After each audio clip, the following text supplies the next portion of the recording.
Bonjour à tous, bienvenue sur Canal 22 dans l'émission du débat au programme. Aujourd'hui, la visite du chef d'état-major algérien à Paris, Saïd Chengria, reçu par le ministre français de la Défense Sébastien Lecornu. Première visite de ce type depuis 17 ans à Paris. C'est également la première fois qu'un chef militaire algérien est reçu au Palais de l'Élysée par le président français. Est-ce le renouveau d'un partenariat militaire et sur l'armement entre l'Algérie et Paris? Quel type de coopération? Plusieurs questions auxquelles on tente de répondre aujourd'hui. Pour en parler, nous sommes avec Farid, DMS Débat, fondateur du mouvement citoyen pour l'Algérie, et Mourad Yefsa, militant politique. Donc, le patron de l'armée algérienne, Saïd Chengria, reçu à Paris cette semaine. La dernière visite d'un chef d'état-major algérien, c'était en 2006 avec Gaïd Salah.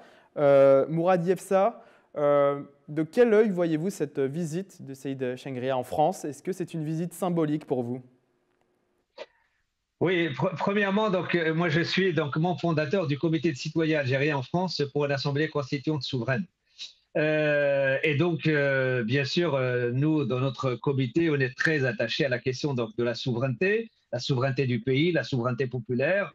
Et bien entendu, c'est une visite comme celle-là qui est celle donc, je peux dire, d'un des plus hauts responsables politico-militaires donc, du pays, du fait que le gouvernement issu des élections du 12 décembre 2019, donc à sa tête, monsieur Tebboune, n'a pas de ministre de la Défense, n'a pas de vice-ministre de la Défense. Donc, le chef d'état-major, Saïd Chengria, donc, qui est en France, il est en quelque sorte, donc il fait office donc, de ministre de la Défense, de représentant donc, du président de la République.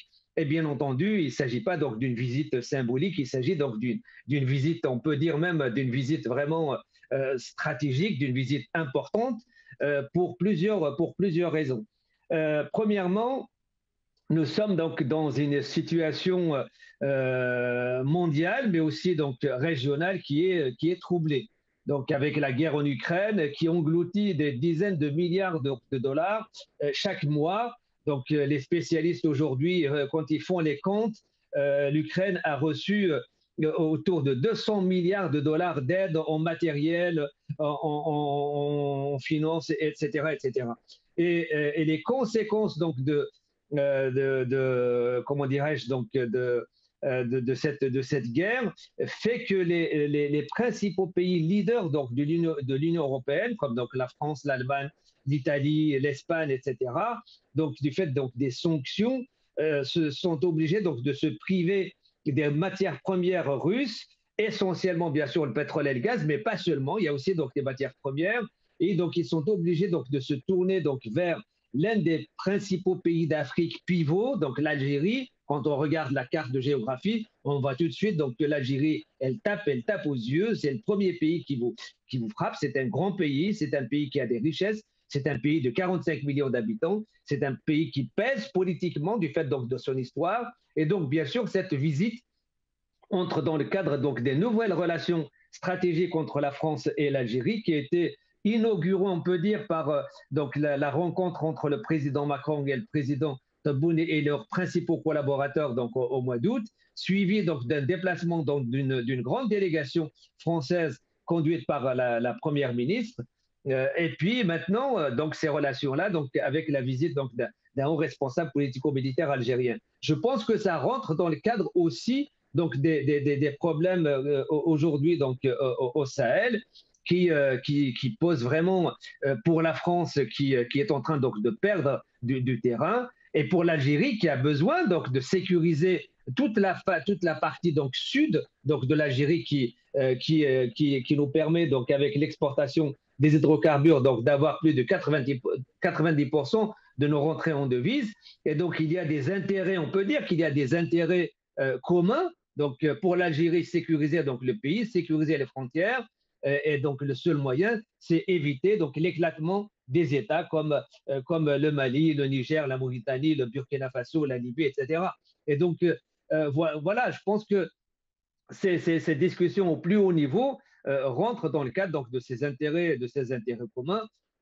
Maintenant, nous, en tant que citoyens algériens, bien sûr, on est attaché à notre pays, on est attaché aux intérêts de notre pays. On aimerait bien que nos responsables puissent tirer leur épingle du jeu et bien qu'ils puissent négocier afin donc de se saisir de cette opportunité qui s'offre à un pays comme le nôtre pour sortir donc du marasme, pour sortir du sous-développement et bien sûr bénéficier donc d'accords donnant, bien sûr, en ce qui concerne nous, on peut fournir tout ce qui est donc énergie, matières premières, et on a besoin bien sûr du transfert de technologie et puis aussi donc des IDE pour développer l'industrie, notre agriculture, l'enseignement, la recherche, etc., etc.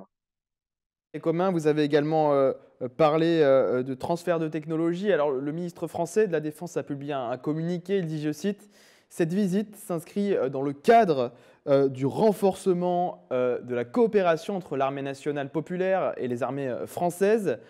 Farid DMS Débat, je me tourne vers vous. Concrètement, est-ce que c'est pour préparer une intervention commune ou passer des accords, des contrats d'armement? Est-ce qu'on peut s'attendre à des contrats d'armement? Des contrats d'armement, oui, puisqu'il faut savoir qu'il semblerait d'après l'avant-projet de loi de finances, il y a une augmentation à peu près de 130% du budget de l'armée, ce qui est une première depuis l'indépendance, donc à peu près un budget qui avoisinerait les 23 milliards de dollars. Mais ce qui est intéressant de voir, c'est que cette visite, bien sûr, répond à la visite de Macron et de toute sa délégation qui a commencé en août de l'année dernière. Mais il faut le savoir que Saïd Chengreha était déjà parti en Russie, justement pour rencontrer le ministre de la Défense, Koujougevitch, justement pour parler des investissements potentiels d'achat d'armement de l'Algérie et de faire des coopérations. Là, je trouve qu'il est intéressant d'analyser ce changement, on va dire, de paradigme de l'Algérie vis-à-vis de son ancien allié ou son allié, qui est la Russie, qui est bien sûr, justement, avec la guerre en Ukraine, en opposition avec la politique française sur l'intervention, justement, du terrain militaire ukrainien. Donc, qu'est-ce qui va se passer par rapport à ça? Je sais que, enfin, il semblerait qu'il y avait des contrats qui auraient dû être signés entre la Russie et l'Algérie lors de la visite de Chengreha, qui était de mémoire, je crois, le 21 juin de l'année dernière. Et maintenant, avec cette nouvelle visite, justement, de Chengreha, qui a été reçue en grande pompe à l'Élysée, quel est justement, quel est le rapprochement qui va se faire au niveau achat d'armes? Après, bien sûr, il y a les interventions dans le Sahel, comme l'a si bien dit votre invité par... Voilà, c'est sûr qu'il y a des intérêts communs, notamment sur la sécurisation de toute la frontière sud-algérienne. Mais il y a cette opposition justement d'alliés militaires pour l'Algérie. Est-ce que l'état-major va pencher plus vers la Russie? Est-ce qu'il va plus pencher vers la France? Ça, c'est intéressant d'analyser la situation. Seul l'avenir nous le dira, justement. On a dit ça tout à l'heure, vous parliez du Sahel, d'intérêts communs. On a l'impression que la relation bilatérale va de mieux en mieux entre les deux pays. Des médias algériens ont évoqué donc la situation sécuritaire au Sahel, comme vous le disiez tout à l'heure, la coopération militaire comme étant deux points cruciaux de cette rencontre. Est-ce que c'est une priorité d'après vous?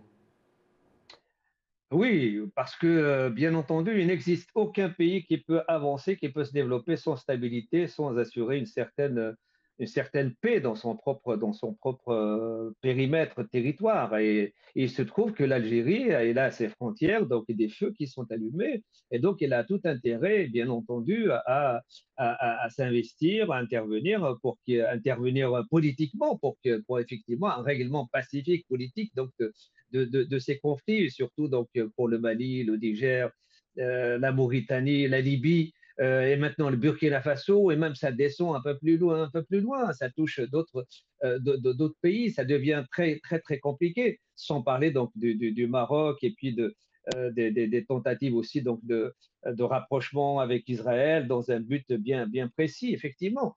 Donc, je pense qu'il y a donc des spécialistes qui parlent donc de la présence donc, de près de 80 000 hommes militaires algériens donc, dans le sud pour sécuriser cette région. 80 000 hommes, c'est une vraie armée. Il n'existe pas beaucoup d'armées donc, en Afrique capables de mobiliser donc, un tel potentiel, avec bien sûr un matériel qui a été fourni essentiellement par la Russie. Et donc, il y a une vraie capacité donc, de l'Algérie à assurer la protection de son territoire. Mais la meilleure protection, c'est bien entendu une solution politique dans ces régions. Et la solution politique dans cette région passe par un accord avec la France, qui est un pays qui pèse je dirais, ces classes politiques dans ces régions-là, donc avec la place qu'ils tiennent, que ce soit en Libye, que ce soit au Tchad, que ce soit au Burkina Faso, que ce soit au Niger, sur la question donc des accords qu'ils ont spécifiques au Mali, malgré donc les difficultés, mais ils n'ont pas encore totalement perdu pied. Donc, je pense qu'il y a effectivement donc, beaucoup de choses à discuter. Et l'Algérie, qui, dans l'armée, voudrait maintenant se lancer dans l'industrie d'armement, donc tenter donc, d'acquérir une certaine indépendance donc, dans la production donc, des armes, ça peut être effectivement donc une occasion, une opportunité pour notre pays. Et encore une fois, tout dépend donc de cette capacité donc à négocier. Que l'Algérie, vu que le Maroc a renforcé ses liens avec Israël, se dit ah, le Maroc renforce sa coopération avec Israël, donc nous, on va chercher un soutien avec la France. Est-ce que vous pensez que c'est cette situation qui peut avoir lieu? Je ne pense pas que ça soit tout à fait ça. Je pense que il y a une situation donc particulière donc du fait donc on peut dire de ce séisme géopolitique mondial à la suite donc de cette guerre en Ukraine qui est en train de se développer, de devenir une guerre mondialisée avec des conséquences qui sont imprévisibles et qui peuvent changer complètement le rapport des forces entre les différents États donc en l'Union européenne. Aujourd'hui, les leaders c'est la France, c'est l'Allemagne, c'est l'Italie, c'est l'Espagne. Mais à la suite donc, de ce chamboulement, les choses peuvent absolument changer. Ce qui fait que ces manœuvres politico-militaires donc, de la France, de l'Allemagne, de l'Italie, avec l'Algérie, je pense que ça rentre dans la préparation justement de cette situation, de cette évolution de cette situation, pour effectivement faire en sorte de ne pas perdre pied. Et bien entendu, avec l'alimentation ou donc une certaine sécurité donc, des ressources gazières et pétrolières et des matières premières de l'Algérie, donc une certaine assurance, donc continuité de leur économie et de leur production. Autre point aussi, on a eu très peu d'informations qui sont ressorties sur cette visite du chef de l'armée algérien, Farid Mesdeba. Alger et Paris restent assez discrets quand même sur ce sujet et la nature des échanges qui ont lieu. Est-ce qu'on peut se demander pourquoi les gouvernements, d'un côté Alger, de l'autre côté Paris, ne veulent pas donner plus d'informations que ça? Peut-être parce que justement, il y a des enjeux qui sont plutôt importants. Je parlais du conflit en Ukraine, bah, ça en fait partie, je pense. C'est une des situations qui fait que peut-être que Paris espère réouvrir le dialogue avec Moscou via Alger. C'est une possibilité. Mais en règle générale, ce genre de visites sont plutôt, on va dire, discret sur les tenants et aboutissants. Bon, c'est le début, on va voir ce que ça va donner. Déjà, rien que la visite, bon, c'était l'AFP qui avait communiqué, l'agence France-Presse, qui avait communiqué sur l'arrivée de Chengriha sur les territoires français, et ce n'était pas l'agence de presse algérienne. Donc ça montre un peu, on a l'impression que aussi Paris a envie de mener la danse dans cette situation, et plutôt demandeur que Alger derrière. C'est une possibilité, peut-être que Paris essaye d'ouvrir un axe de communication via Moscou, en direction de Moscou via Alger, c'est une possibilité. Mais il n'y a pas que ça. Il y a aussi renforcer justement sa présence en Afrique. Il faut savoir ce qui se passe à l'heure actuelle au Burkina Faso, pas seulement au niveau du Mali également, qui font barrage total à la politique française. Il y a des voix qui s'élèvent panafricaines qui veulent totalement retirer les présences françaises sur tout le continent. Ça aussi, il faut que Paris en prenne conscience. Bon, je pense qu'ils savent que les enjeux sont trop importants pour laisser un allié comme l'Algérie sur le bas-côté. L'Algérie est le plus grand pays africain et un des grands pays du bassin méditerranéen qui compte. Celui qui a une ouverture sur Alger a une ouverture sur l'Afrique. Et vu la perte de terrain qu'a Paris sur l'Afrique, il est de bon augure à l'heure actuelle de pouvoir renforcer ses liens avec Alger. Pas seulement en termes je parlais des contrats, ça c'est sûr, parce que bon, ils veulent vendre des Rafales, ils veulent vendre des tanks, ils veulent vendre de l'armement, mais pas seulement. Il y a aussi, il faut savoir que le premier bénéficiaire des hydrocarbures, notamment du gaz, ce n'est plus Paris, c'est Rome. Donc Paris perd vraiment des points au niveau de sa présence en Algérie. Donc il y a l'armement, il y a les hydrocarbures, il y a tout ça qui fait qu'ils ont compris que Alger était un allié, on va dire, indispensable pour la suite. Donc bon, l'avenir nous le dira, mais à l'heure actuelle, je pense que Paris, Macron, le gouvernement français, essaye de vraiment renforcer ces liens bilatéraux avec l'Algérie. Ils ont tout intérêt de le faire. On sait qu'il y a l'enjeu énergétique aussi, Farid MS Débat. Morad Yefsa, on parlait du Sahel tout à l'heure. On sait que l'influence de la France est fragilisée dans plusieurs pays. Est-ce que c'est une main tendue d'Alger à Paris, en quelque sorte, pour faire peut-être pardonner à la France les contrats énergétiques signés avec l'Italie? Je pense qu'il a raison, votre invité, donc tout à fait, je le suis. Je pense que c'est plutôt à la demande donc, de Paris. Je pense que les relations entre la France et les pays africains, telles que ça a été dans l'ancien temps, donc la France-Afrique de Foccart, etc., je pense que ce sont des relations c'est du passé et sont obligés aujourd'hui donc de renouveler complètement donc leur politique vis-à-vis donc des pays africains du fait que il est intervenu un élément central, stratégique, comme en Algérie, donc des millions d'Algériens qui sont sortis, qui commencent à peser, c'est-à-dire les opinions publiques dans tous les pays africains, pas seulement en Algérie, commencent à peser et les États, les gouvernements n'ont pas les moyens, comme ils l'avaient avant, donc d'écraser et de tuer dans l'œuf donc cette contestation.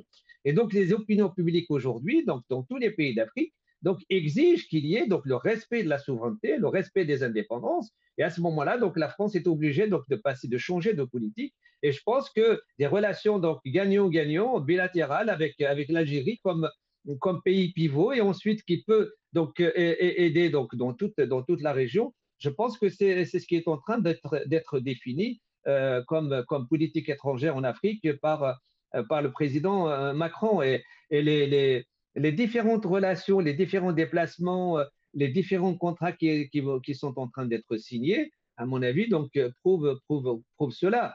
L'Italie sort aussi son épingle du jeu parce qu'elle a été plus opportuniste, elle a été plus rapide et puis c'est un pays avec lequel on avait de très bonnes relations depuis l'époque de Mattei qui nous a aidé à installer toute l'industrie pétrolière et gazière en Algérie. Donc l'Algérie elle est reconnaissante quelque part vis-à-vis donc de l'Italie, mais je pense que il y a des relations beaucoup plus globales et qui touchent plus de domaines avec la France que l'Italie, alors que l'Italie c'est beaucoup plus donc l'aspect pétrole et gaz, mais aussi donc les petites industries et les petites PME. Et là maintenant ils ont signé donc aussi donc un gros projet pour la production de voitures en Algérie. Ça aussi, c'est quelque chose c'est une avancée majeure. Si effectivement il y a un transfert de technologie pour qu'il y ait une intégration, un maximum d'intégration en Algérie, c'est un bond en avant, c'est intéressant. Farid Demesdeba, vous vouliez réagir Oui, sur la facilité justement de l'Italie de signer avec et de renforcer ses liens économiques avec l'Algérie, c'est aussi, j'ai envie de dire, il n'y a pas le souci, on va dire, d'anciennes colonies. Ça aussi, faut savoir que même si pour moi c'était un petit peu des problèmes surgonflés, il y a eu quand même ces mots qui ont été partagés sur la non-repentance de la France vis-à-vis des exactions commises durant 132 ans en Algérie. Mais bon, money is money, et puis on va se dire que le passé est derrière nous. Non, mais plus sérieusement, il est certain que la coopération entre la France et l'Algérie ne peut qu'aller en s'améliorant. Maintenant, l'analyse était intéressante dans le sens où on peut dire qu'avec ce qui se passe à l'heure actuelle en Afrique et puis la perte de terrain de la France vis-à-vis des pays africains, on les a cités, Burkina Faso récemment, le Mali, le Niger, etc. Il faut savoir que peut-être que l'Algérie peut devenir le pays test des renforcements et d'une nouvelle politique africaine. C'est une possibilité où, bon, il faut savoir que le panafricanisme réclame la mort du franc CFA, qui est quand même jusqu'à présent tient en sous-perfusion l'économie africaine. Peut-être que c'est un changement de direction vis-à-vis de Paris envers les pays africains. Ça, il faudra demander à Emmanuel Macron s'il entend changer son fusil d'épaule par rapport à ce genre de politique paternaliste. Mais bon, par rapport à l'Algérie, c'est sûr que renforcer ces liens ne fera que du bien à la France pour justement sa réimplantation économique dans les pays africains, notamment au niveau de la bande du Sahel, qui, on sait tous, est très problématique, notamment avec le terrorisme, etc. Donc beaucoup une zone d'insécurité certaine. On verra donc ce que l'avenir nous réserve. Mourad Yefsa, quel contrat concrètement peut-on s'attendre? Tout à l'heure, M. Farid Demesdeba parlait de rafales, de tanks. Est-ce que ce n'est pas le moment pour l'Algérie de négocier également des transferts de technologie? Je ne pense pas que l'Algérie va s'engager dans un changement donc, de matériel de ce genre du jour au lendemain. C'est très difficile, hein. Il faut beaucoup de temps, il faut former des gens, il faut former des techniciens, des ingénieurs, etc. Et ça, je pense que c'est pas encore, à mon avis, le moment, parce que l'Algérie est très engagée vis-à-vis donc de la Russie sur ce type d'armement. Par contre, effectivement, sur certains types donc, d'armements légers, donc dans le domaine donc, de la communication, dans le domaine de la sécurité, d'utilisation donc, de moyens légers, parce que donc, la guerre comment dirais-je, au Sahel, dans ces pays-là, c'est pas, je ne pense pas que ce sera donc des tanks ou des avions, donc ce sera plutôt du petit matériel. Et puis aussi, il y a aussi donc, je pense que de l'information. Ils ont donc et ils ont des moyens donc de surveiller donc à partir de l'espace toute cette région-là. La France doit posséder donc beaucoup de données. Donc ça peut intéresser. Ça peut intéresser l'Algérie. Et puis ensuite, la production, je pense qu'il peut y avoir effectivement des contrats pour un transfert. Et je pense que c'est dernièrement, c'est pas dernièrement, ça fait plusieurs dizaines d'années que l'Algérie donc, voulait donc réutiliser la grande base militaire de Mars Lekbir. Donc, pour ceux qui ont lu le livre du général euh, Ben Yedlin, il décrit donc cette grande comment dirais-je, caserne qui est énorme, à ce qui paraît, c'est vraiment quelque chose d'énorme, et que toujours donc l'Algérie était intéressée donc pour réinstaller là-bas pour la production donc comment dirais-je, d'armes comment on appelle ça, donc dans le domaine maritime. Peut-être que, et j'ai lu dernièrement donc un article parlant donc du fait que ce projet est toujours à l'ordre du jour. C'est possible qu'effectivement il y ait donc des contrats dans ce domaine. D'autant plus que la France connaît bien cette base puisque c'est elle qui l'avait conçue, qui l'avait développée et qui l'avait occupée jusque dans les années 70. Farid AMS débat, c'est plus au niveau de l'enseignement. Je n'ai jamais dit que l'Algérie voulait acheter des avions, des Rafales ou des tanks. J'ai dit que la France peut-être espérait de cette visite vendre des Rafales et des tanks. On sait que le premier fournisseur de ce gros matériel est la Russie, et je ne pense pas que ça changera. Je suis plus pour justement du renseignement, peut-être. Ça, c'est sur le matériel de renseignement. Mais là où ce qui est intéressant, c'est de constater que le budget alloué à la défense a augmenté, comme je l'ai dit en préambule. Il a explosé de 130% de plus, et ça n'a jamais été vu auparavant. Non, donc vraiment par rapport à ça, peut-être que la France à ce genre d'ambition, mais je ne pense pas que l'Algérie est en demande face à ça. Ce sera plus sur le renseignement, sur du matériel de renseignement. Peut-être, comme l'a dit votre invité, sur le secteur maritime, je n'ai pas ce genre d'informations, mais pourquoi pas. On verra. On rappelle que l'Algérie a une enveloppe de 23 milliards de dollars pour son budget défense cette année. Merci Farid d'AMS Débat, fondateur du mouvement citoyen pour l'Algérie. Merci également Mourad Yefsa. Je rappelle que vous êtes militant politique. C'est la fin de cette émission. Merci de l'avoir suivi. Rendez-vous très vite pour un nouveau sujet. Merci de votre fidélité. Restez avec nous sur Canal 22.